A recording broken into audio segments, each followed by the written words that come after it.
The rules of reality have been changing quite frequently.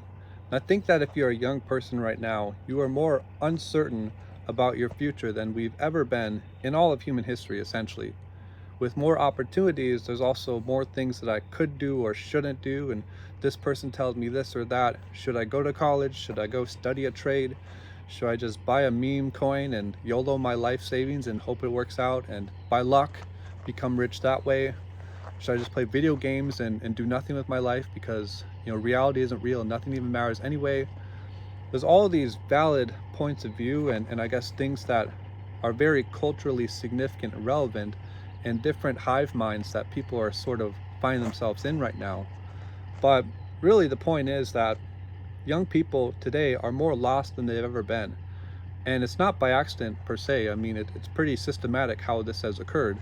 But also, just because young people aren't able to express themselves fully or access that true wisdom yet of what you would find typically in an older person doesn't mean that we have to devalue an entire generation.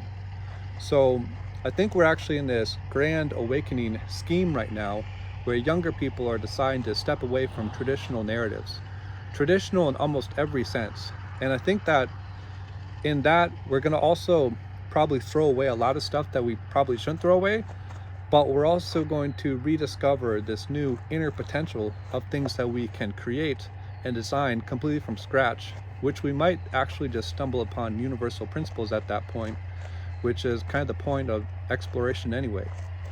So we're in this vast arena of reality that's constantly shifting around. And I personally don't try to, put too much hate, for instance, on the younger generation that they haven't figured it out, or that they're all dumb, or they're all just watching TikTok. To me, they're just trying to figure out what's real. And they're stepping away from what is not real because they are the pattern seers. They see the patterns of reality. They see what is not working in the older generation. Because if you don't see that, I don't know what you see, but a lot of stuff in the older generation that's not working. And so when you step away from one life and you try to step to a new one, there's always going to be stuff that's in the middle that probably shouldn't be there. And I think we're in that transition period of deciding what is the new, in a sense, human operating system. What should the human operating system 2.0 or 3.0, however many different versions we've had, what's the new human operating system? How should we be interpreting reality?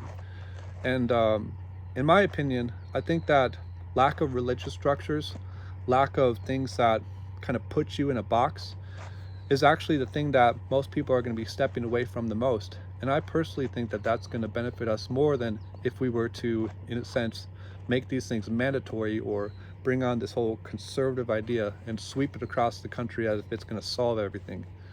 And so while we're figuring things out, while we're learning to redesign our reality, redesign our perception, we're also going to be accessing certain metaphysical constructs that a lot of people actually aren't too comfortable with at all and aren't familiar with at all as well. So as this vast awakening starts to occur on the mental, spiritual, and physical planes probably last, I think we're going to find a lot of new ideas, and we're going to have a place where we assemble all those ideas, figure them out together, take some, throw it away, take some, scale it, magnify it, grow it, and share it to other people. And that's what reality designers is, because we're all reality designers together. It's not reality designer, it's plural, like as in many.